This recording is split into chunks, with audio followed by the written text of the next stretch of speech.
Considérons cette fois-ci que cette ligne est l'horizon de mon observateur. Dans un autre schéma, j'ai ici mon observateur, la direction de son regard, son horizon et la grande vitre sur laquelle il dessine.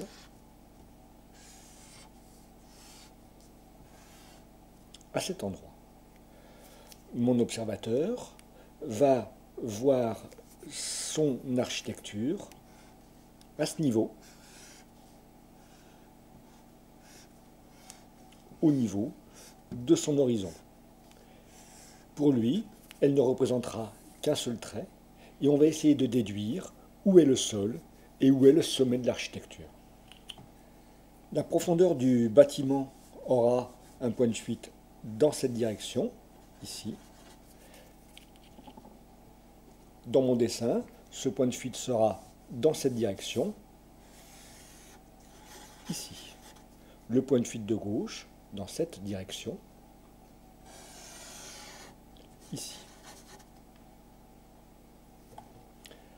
Cette arête touche la vitre imaginaire de ma représentation. Elle sera donc en grandeur réelle. Elle fait 3 mètres de haut.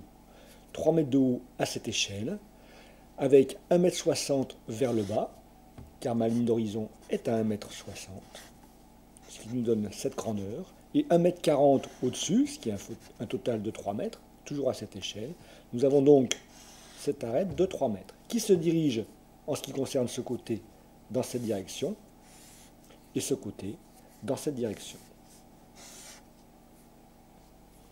Ce mur correspond en plan à celui-là, il s'arrête à cet endroit. Pour mon observateur, cet endroit est dans cet axe, ce qui correspond à ce niveau. De même, ce point sur ce mur est dans cet axe et s'arrête donc sur mon horizon à ce niveau. Dans l'autre sens, je repars dans cette direction jusqu'à cette visée.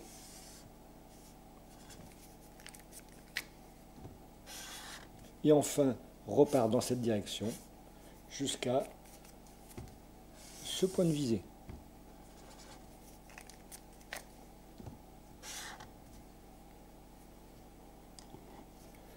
Voilà, mon bâtiment est fini.